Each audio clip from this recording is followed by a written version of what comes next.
আমি যে টেকনিকটা ফলো করি, মানে যেহেতু 2বার 9 পেয়েছি, আমি জানি না if it applies for everyone, but আমি যে টেকনিকটা করি, আমি আমাকে যখন বুকলেটটা দেয়, আমি না আগে প্যারাগ্রাফ পড়ি না।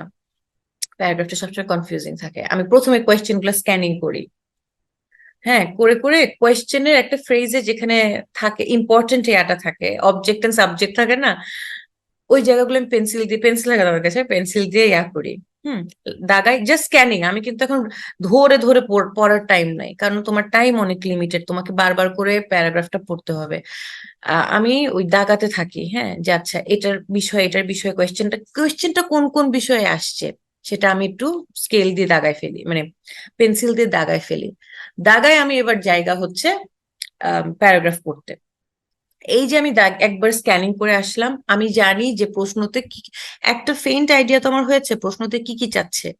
আমি এবার পাতা উল্টিয়ে কি করি, যখন প্যারাগ্রাফটা পড়া শুরু করি, আমি প্যারাগ্রাফে আহ যখনই পড়তেছে আমার মনে হচ্ছে, ও ওই প্রশ্নটা না এই টাইপের কিছু জিজ্ঞেস করছে, আচ্ছা এটা হলে আমি এবার এবার ব্র্যাকেট দিই। হুম। যে এই 4 লাইনের মধ্যে থেকে আমার মনে হয় 3 নাম্বার প্রশ্নের উত্তরটা থাকতে পারে। আবার পড়তেছি পড়তেছি, আবার ব্র্যাকেট দিই। আবার যদি একটু মনে হয় পিছনে আবার তাকায় দেখি, হ্যাঁ এই প্রশ্নটা এই 4 লাইনের মধ্যে থাকতে পারে। কারণ তুমি পুরাটা বারবার পড়াচ্ছে, পরের বার তোমার প্যারাগ্রাফ করে পড়াটা ইজি। সো তুমি ফার্স্টেই তোমার প্রশ্ন কিরকম আসছে তার উপরে প্যারাগ্রাফ করে ফেললা। হ্যাঁ। Even true and false and not false, যেটা যেটা সবচেয়ে জঘন্য। হ্যাঁ, নট ফলস এন্ড ফলস তো আমার মাথাটা আউট হয়ে যায়। হ্যাঁ, সেটা হচ্ছে একটা ইনফরমেশন মিসিং, আর একটা হচ্ছে ভুল ইনফরমেশন, তাই না? দুইটার বিষয় আছে। তো সেখানেও তুমি যখন ফ্রেজটা ইয়া করে ফেলো, তখন তুমি ওই প্যারাগ্রাফের মধ্যে আটকায় ফেললে ওটাকে 4বার পড়লেই তো বুঝবা যে এখানে এই প্রশ্নতে ইনফরমেশন দিয়েছে না, ইনফরমেশন সম্পর্কে এখানে প্যারাগ্রাফে কিছুই লেখা নাই, তো তুমি নট ফলস দিতে পারো কনফিডেন্টলি। হুম। তো এভাবে করে আমি প্যারাগ্রাফ ছোট ছোট করে ব্র্যাকেটের মধ্যে ফেলে দিই। হ্যাঁ, ব্র্যাকেটের মধ্যে ফেলে দেওয়ার পরে আমি আবার যে প্রশ্নে, এবার আমি প্রশ্ন ধরে ধরে ওই যে আমি যে ব্র্যাকেট করছি, ওই ব্র্যাকেটটাকে 1বার 2বার 3বার বারবার করে করে কানেক্ট করে পড়া শুরু করি। হ্যাঁ, এবং আমি কনস্ট্যান্টলি পড়তে থাকি। একবার পড়ি আবার দেখি, একবার পড়ি একবার আমি অ্যান্সার দেওয়ার জন্য মানে চিন্তা করতে থাকি আর কি। So that is my technique. আমি আমি যতজনকে, আমার স্টুডেন্টরা যতজন আসে যে ম্যাডাম কিছু বলেন, হ্যাঁ কিভাবে করবো, আমি বলেছি দেখো, this is what I do. আমি 4টা 4টা করে লাইন ভাগ করে ফেলি, 3টা 3টা করে লাইন ভাগ করে ফেলি, যে এর মধ্যে ওই প্রশ্নটা থাকতে পারে, এর মধ্যে ওই প্রশ্নের উত্তর থাকতে পারে, এরকম করে ফেলি। এবং তারপর আমি আবার ভালো করে পড়ি ওই ভাগগুলা। কারণ পুরো প্যারাগ্রাফে কিন্তু তোমার অ্যান্সার নাই, অ্যান্সার তো লুকানো। তো অ্যান্সারটা কোন এরিয়ায় লুকানো, সেটাকে তুমি যদি জোন আউট করে, মানে জোনটা ডিফারেন্ট করে দিতে পারো, এরপরে তুমি সেটাকে ভালো করে খুঁজে দেখো না যে ওখানে কোথায় লুকানো। তো সেই জিনিসটা আমি করি আর কি, রিডিং এ করেছি। আল্লাহর রহমতে আজ পর্যন্ত ইট হেল্পড মি। হ্যাঁ, এই গেল রিডিং। তারপরে আসবে কি, তারপর আসবে রাইটিং। আচ্ছা, রাইটিং এ যাওয়ার আগে আমি আমি তাহলে মানে অডিয়েন্সদের জন্য কিছু বলে নিই যে হ্যাঁ, একটু সামারাইজ। একটু একটু সহজ করে দিই। হ্যাঁ, হ্যাঁ, হ্যাঁ। তুমি যে মেথডটা বললা সেটা হলো যে আহ, মানে স্কিমিং এন্ড স্ক্যানিং। হ্যাঁ, তো দেখা গেছে যে প্রথমে তুমি কি করতেছো যে আগে কোশ্চেনে চলে যাচ্ছ, মানে হলো যে মানে দুই ভাবে অনেকে এটা হলো যে যে যেটা কমফোর্টেবল। যে যার মত, ওইটাই আমি বললাম, যে হ্যাঁ যার মত। হ্যাঁ হ্যাঁ, প্যাস থেকে কোশ্চেনে যায়, আবার কোশ্চেন থেকে প্যাস যায়। প্রথমে হুম। প্রথমে দেখা গেছে হালকা ভাবে, মানে ওই বলে না যে একটা, কি বলে যে একটা গ্ল্যান্স দেওয়া। হ্যাঁ, হ্যাঁ, একটা এবার গ্ল্যান্স তুমি যখন দেখা। কিওয়ার্ড গুলা পেয়ে যাও যে আমার এই কোশ্চেনের কিওয়ার্ড ওইখানে কিওয়ার্ড আছে, তখন হুম। তুমি এটা ডিপ রিডিং দাও, মানে একদম হুম। মনোযোগ দিয়ে। এখন হুম। আমার কাছে তোমার কোশ্চেন যে জিনিসটা আমার জন্য, আমি আইএলটিএস এর পরীক্ষা দিব। সো তুমি যে ওইখান থেকে কিওয়ার্ডটা মাথায় নাও, আবার প্যাসেজে চলে যাও, অনেকগুলা কোশ্চেন থাকে। হ্যাঁ, তোমার হুম। টাইম ম্যানেজমেন্টের একটা বিষয় থাকে, তুমি মানে একটা পরীক্ষার্থী অনেক টেনশনে থাকে, তুমি এতগুলা কিওয়ার্ড কিভাবে মাথায় নিয়ে আবার এতগুলা পড়ে ওগুলো মনে রাখতেছো, কানেক্ট করতেছো, আবার ফিরে আসতেছো। আচ্ছা, এখানে শোকত, আমি না সবগুলো প্রশ্নের কিওয়ার্ড করি না। প্রথম যে সেকশনটা থাকে, ফার্স্ট সেকশন, এবার ট্রু ফলস থাকুক বা ফিল ইন দ্য ব্ল্যাঙ্কস থাকুক বা ম্যাচিং থাকুক, আমি শুধু একটারই কিওয়ার্ডস নিই।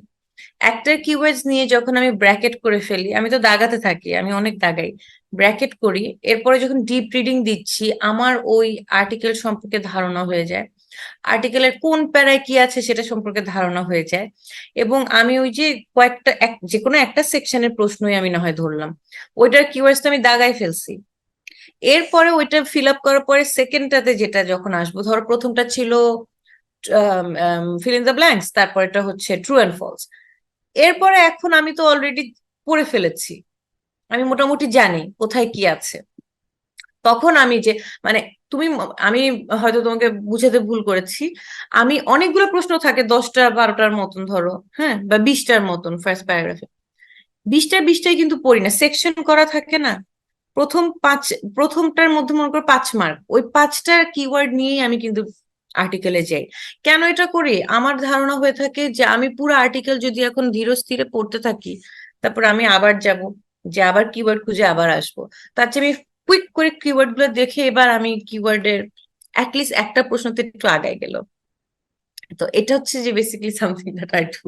আমি জানি না এটা কিভাবে কাজ করে, বাট এটা আজ পর্যন্ত কাজ করছে, আমার জন্য করছে আর কি। আচ্ছা, এখানে একটা আমি আরেকটা জিনিস বলি, আমার মনে হয় এটা হিউম্যান সাইকোলজি, আমার অথবা আমার সাইকোলজি। আমি যখন রিডিং পড়ি, টাইম দিল আমার কাছে মনে হবে টাইম অনেক, আস্তে আস্তে রিডিং করতেছি, আমার তখন স্পিড কিন্তু মাথায় থাকবে না। প্রশ্ন এমন একটা জিনিস মানুষের মাইন্ডকে স্ট্রাইক করে। প্রশ্ন মানে সামথিং ভীতিকর। তুমি যখন প্রশ্ন দেখে ফেলো, তখন তোমার টেন্ডেন্সি হবে অ্যান্সার লেখা, অ্যান্সার খুঁজা। প্রথমেই যদি তুমি রিডিং দিয়ে শুরু করো, তুমি একটা রিডিং এর জন্য রিডিং পড়তেছো, তুমি আগে প্রশ্ন দেখে ফেলা মানে প্যালপিটেশন বেড়ে গিয়েছে, প্রশ্ন কঠিন হওয়া মানে প্যালপিটেশন আরো বেড়ে গিয়েছে। তার মানে তোমার ফোকাস এখন সবকিছুই 100% ওইটার মধ্যে। তা আমার মনে হয় ওইটাও একটু হেল্প করে, যে প্রশ্ন দেখে ফেললে আমার মধ্যে সিরিয়াসনেস আরো বেড়ে যায়। মনে করো এতক্ষণ ধরে লিসনিং করছি, এখন রিডিংটা দিচ্ছে, একটু রিল্যাক্সে রিডিং পড়ি, এই রিডিং পড়তে যে দেখা যাবে যে টাইম শেষ। মানে ব্যাকবোন বাঁকাই করা যাবে না। হ্যাঁ, পুরো আইএলটিএস এ শটান হয়ে বসে থেকে করতে হবে। মানে এখানে টাইম ইজ মানি বলে যে ওইটার মতন অবস্থা, প্রত্যেকটা সেকেন্ড কাউন্টস। সো তুমি মনে করো যে হ্যাঁ, এতক্ষণ লিসনিং দিলাম, এখন একটু রিল্যাক্স করে হাতটা আঙ্গুল ফুটাই আর একটু পড়ি, কি দেখা, এটা করার সময় নাই। সো যখনই প্রশ্ন দেখি, আমার মনে হয় প্রশ্ন দেখলে আমার একটা ভয় ভীতি কাজ করে, হ্যাঁ প্রশ্ন তো কঠিন কেন, হ্যাঁ এটা কোথায় পাবো, হ্যাঁ। তখন আমি রিডিংটা ওরকম সিরিয়াসলি এবং কুইক প্রম্পট করার চেষ্টা করি। I think that helps me. আমার কিন্তু কখনোই টাইমের স্ট্রাগল হয়নি রিডিং এর ক্ষেত্রে, আমি শেষ করতে পেরেছি, আমি আবার রিচেকও করতে পেরেছি।